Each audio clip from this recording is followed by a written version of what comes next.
iHeart, get ready. Fantasy football is here. Welcome to the Scout Fantasy Show. ScoutFantasy.com is home to the Fantasy Football World Championships and the best players in the world. Real money winners giving their secrets to help you win. Now exclusively on iHeart. This is the Scout Fantasy Show with your host, the one, the only, Dr. Roto. Dr. Roto. Get out the insurance cards. Get out the copay. The office is open, my friends. All right, we do it every week. Let's take a look at the free agent bidding and my online championship and my main events and see what people did. How crazy were they? All right. In my online championship, Charkandrick West only went for $136. The next highest bid was $112. Good job. Anton Smith went for $99. Next highest bid was $75. Tyler Lockett went for $88. Adam Humphries, $57. Somebody delusionally picked up Nile Davis for $44. I love the Dontrell Inman pick at $12. I think that was really smart. That was a really smart pick in that league. I like that a lot. All right, let's take a look at another league that I'm in, another online championship. This is the one where I was live in Las Vegas. CJ Procise went for $195. The next highest bid was $106. A little high for CJ, but I don't hate it. I don't hate it. He definitely has a role with that team. Once again, I went with Anton Smith for $99. The next highest bid was $45, so we knew that these are the people that people liked. Hayward Bay went for $39. Dorial Green Beckham went for $30. Jeff Janis went for something. I thought Peyton Barber at $10. That was a pretty good buy. All right, let me get you to my auction league. My auction league, Anton Smith went for $350. So this guy's not playing around. This guy's saying, I need to win this week. I'm dropping $350. The next highest bid was $111. That tells me you bid way too much. James Starks went for $150. The next highest bid was $38. That's a good pick. Starks I like. Tyreek on Fleek Hill went for $140. Austin Hooper went for $66. Percy Harvin went for $50. Hayward Bay went for $36. Not bad. I just think that Starks, is much better than Smith because when Starks comes back, Aaron Rodgers knows how to play with him. They played together before, so that makes a lot of sense for me in that league. All right, let's start taking a look at the World Championship leagues that I'm in. Tim Hightower went for $255. The next highest bid was $218. So it was a pretty good bid. I wouldn't have bid it, but it was a good bid. Tyreek Hill went for $164. The next highest bid was $0. Oh, man, that's just a lot of money. I like Tyreek Hill, but I hate wasting $163. We got Anton Smith, so I bid $131 in this league because I needed him. And the next bid was $88. So I was a little high, but not astronomically high. I was glad I was in it. Hayward Bay went for $51. Blake Bortles went for $38. These all made some sense to me there. All right, so now let's go to the Scout Fantasy Top 100 Invitational, which I do with my man, Fantasy Frankie. Hightower went for $232. The next highest bid was $134. J.J. Nelson went for $190. I know we bid $181.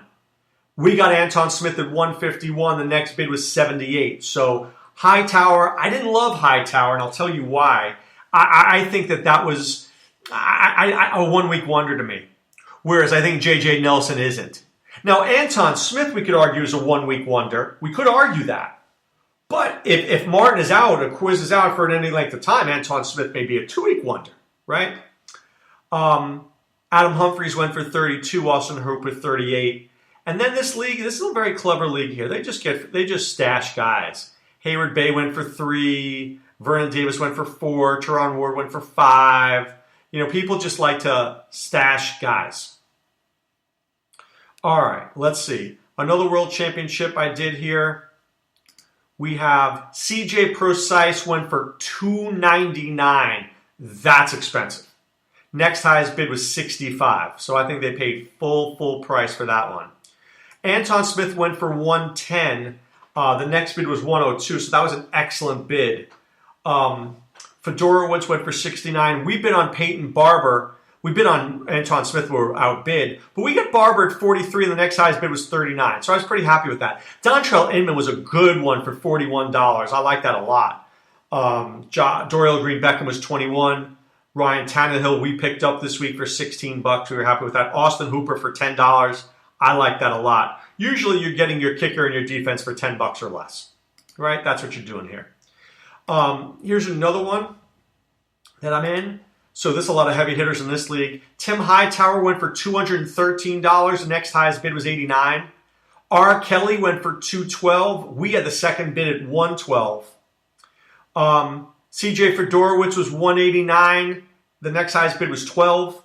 Tyreek on Fleek Hill went for $123. The next highest bid was $128. We got Anton Smith at $111. The next highest bid was $108. So that was a really great bid for us. Austin Hooper went for $58. And then a lot of guys I really didn't like there. But, man, to get Antoine Smith in by $3, that was very needed for us. All right, a couple more leagues for you here.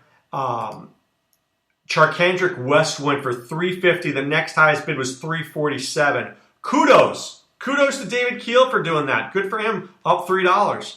Anton Smith went for $333. The next highest bid was $220. Tim Hightower went for $295. The next highest bid was $247. So people were aggressive. People were aggressive and spent money when they needed to. I respect that. Austin Hooper, $23.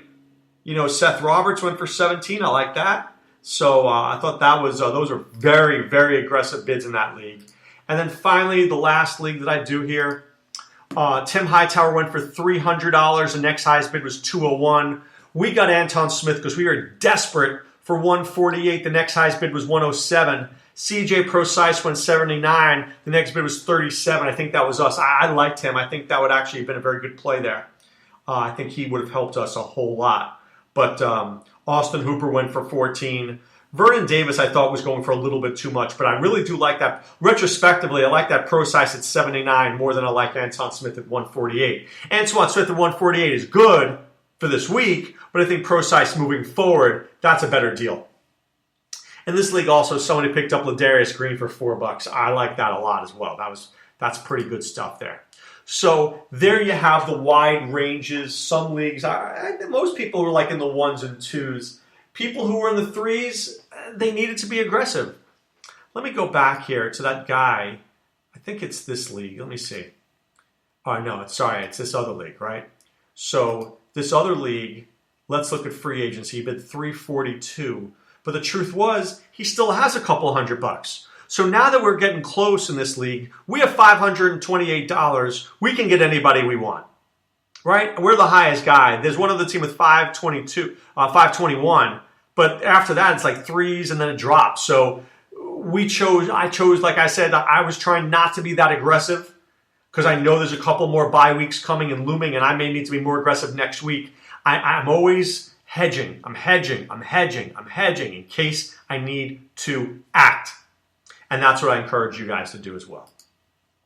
All right, let's preview Thursday night, and we'll take a look at some news after that. So on Thursday night, Matty Ryan, man, this should be a big week for Matt Ryan.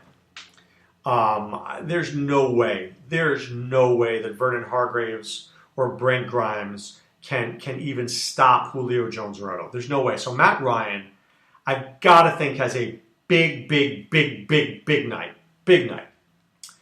I'm saying 340 yards and a few touchdowns tonight. I really feel strongly about that.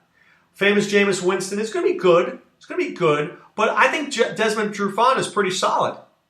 And I think Robert Alford, it's a good secondary. And they don't have a legitimate second threat. So I think Jameis Winston is going to be okay because he'll have to be. Because if the Buccaneers want to stay in this game, he's going to have to produce. But I think this is a game that Matt Ryan and Atlanta should win. Because if they can do what Derek Carr did, I mean, I don't say 513 yards, but I say have a good day. It's quite possible that Atlanta has a big night. So I see Matt Ryan in the 300s. I see Jameis Winston in the 200s. At running back, this is a Devonta Freeman show, okay? There's no Tevin Coleman. There is Teron Ward, and I like Ward, and I think Ward is good in a standard league because he's a big dude who can get a touchdown. But in sheer volume, I think sheer volume is absolutely in favor of Devonta Freeman. Okay, 100% on that. I do like Anton Smith, but I think Anton Smith and Peyton Barber are similar to Freeman and Ward. So Barber's the big back, right? He's a big back, and maybe we get lucky, maybe we don't. He's a big bruising dude, and Antoine Smith is not a big bruising guy. I mean, who's to say if he can hold up by over 20 carries? I don't know if he can. So I think Barber's good for 10 or 15 touches this week. I do. I think he's good for 10 or 15 touches. That doesn't mean he's going to be great, but touches. Anton Smith, I think, gets 15 to 20 touches because I think he's going to be used more as a receiver as well because there is no legitimate number 2 receiver with Russell Shepard out, right? Russell Shepard out is a problem, and because of that, there are issues there, right? There are absolute issues there that need to be addressed. So I look at that and I say to myself, well, if Russell Shepard is out, Adam Humphries is a slot guy. They may need to use Anton Smith and bring him out of the backfield. So I think he will be in play more than Peyton Barber. At wide receiver, so let's talk about this because I think this is very important. We touched upon this earlier in the week in the podcast. So when a team has a dominant first receiver, but a weak second and third receiver, there's 2 things that defenses do. It's a lot like LeBron James in the NBA. What people used to do with LeBron James is, let LeBron get his 50 and let's stop everybody else. That's one train of thought. The other train of thought is, let's double LeBron and make everybody else beat us. So it's the same concept in football. Cover Julio Jones and cover Mike Evans and force Adam Humphries, Mohamed Sanu, Austin Hooper, Cameron Brate, force those guys to beat you. Or lock down those guys and let the one guy kill you. I think this week they won't be able to stop Julio Jones, but I think Tampa Bay's idea will be, let's stop everybody else and let Jones have a big night. So I do think Jones has a big night. I'm thinking 150-yard type of night. Conversely, I think the Falcons try to stop Mike Evans and let anybody else beat them, right? Take away Jameis's security blanket in Evans, double him, and then force him to go to Humphries, force him to go to Smith, force him to go to Barber, force him out of his comfort zone. So I think in this game, Mohamed Sanu won't be great. Won't be great. This is a Julio Jones week for me. And I think Mike Evans will be good, but not great. I do think, so watch this. It's a tough one. I like the tight ends this week. I like Cameron Brate. Atlanta's been not very strong against tight ends. And I like this kid, Austin Hooper. I think he's a player. I do. I think he's a legitimate player. And I think that Jacob Tammy's time is ending soon. I do. I think it's ending pretty quickly. And because of that, I think that Austin Hooper just needs to develop chemistry with Matt Ryan. And if he gets that chemistry, good things will happen. Okay? Good things will happen in time. So I really like him in dynasty leagues. But I'm not sure how I feel about this one week. Okay? So there's the Thursday night game in a nutshell. I think, as I like to say, this is No, take that back. This is Atlanta's game to lose. Tampa's not going to win this game. Atlanta might lose it. I don't think Tampa's going to do anything to win this game. We're not going to be Tampa's winning this game. It's going to be like, Matt Ryan screwed up, Matt Ryan made a mistake, or Matt Ryan's playing really well. All right? I don't think the home field advantage is so great. Nothing special. So let's take a look at some news and notes. Dwayne Allen is possibly back. If he's back and he's playing, we got to watch out for Jack Doyle. Jack Doyle becomes less interesting. Jack O'Doyle rules becomes less interesting if Dwayne Allen's there. So we have to watch that. We're going to watch T.Y. Hilton. He returned to practice. If he's not there, then we're going to like Dante Moncrief more because he's going to get more targets. James Starks is practicing. LaShawn McCoy is expected to practice. So as we ramp up, do I care about Thursday practices? No. I care about Thursday non-practices If a guy's limited, it doesn't bother me. But if he's out, it bothers me. Because it's all about Friday. It's all about Friday.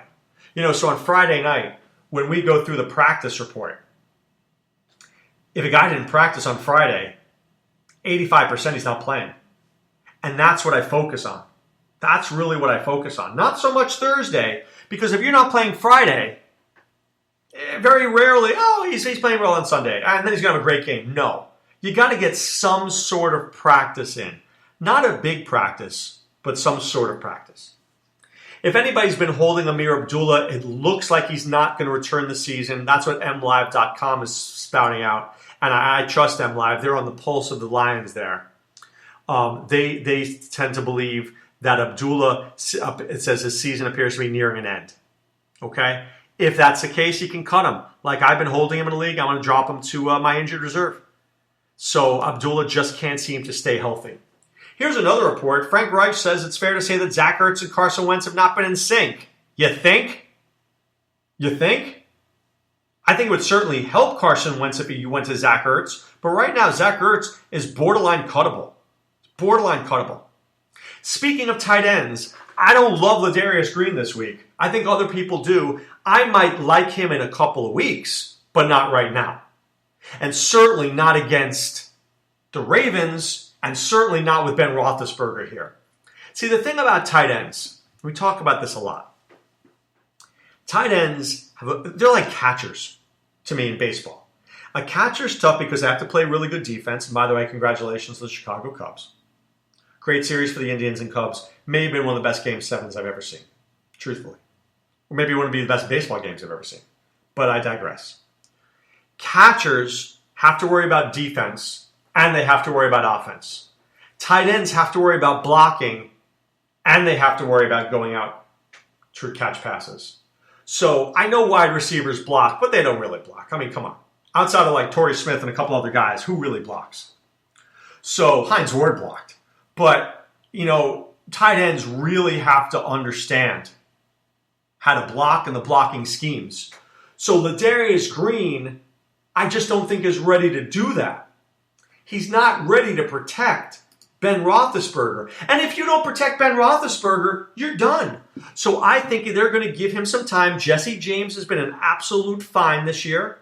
I think Jesse James has done a very good job of blocking, and I think he's done a reasonable job of being a good receiver. So I would just think that they need to be careful with Ladarius Green. Get him to understand the offense. Get him to be in plays where they're just sending him out and not worrying about blocking.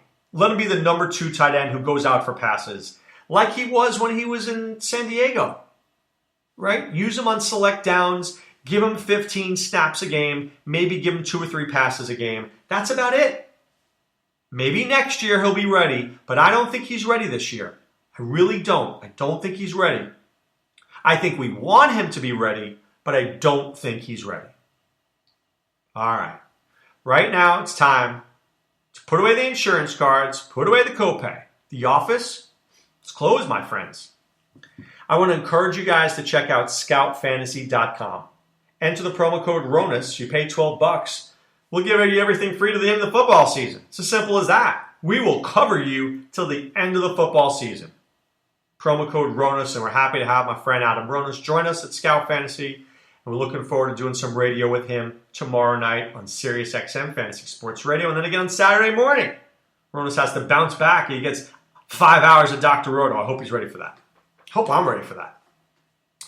All right, also, when you go to Scout Fantasy, check out our Scout scores. We do it for NBA every day. We do it for NFL. We want you to win in DFS. We want you to be my newest rich friend. Because if you're successful, that means we're successful. And that's all we want, okay? So remember, check us out at scoutfantasy.com. Promo code RONUS, that's RONIS. Or hey, promo code ROTO, ROTO. We'll hook you up either way, just the same. All right, guys, we'll be back tomorrow. We'll break down the games. We'll break down the Thursday night game. We'll do it all. So be well and take care. Thanks for listening to the Scout Fantasy Show. There's never been a better time to join the Scout Army. Visit scoutfantasy.com. Use the promo ROTO for 2 months free. And don't forget, fantasy players, please thumbs up the podcast on the iHeart app.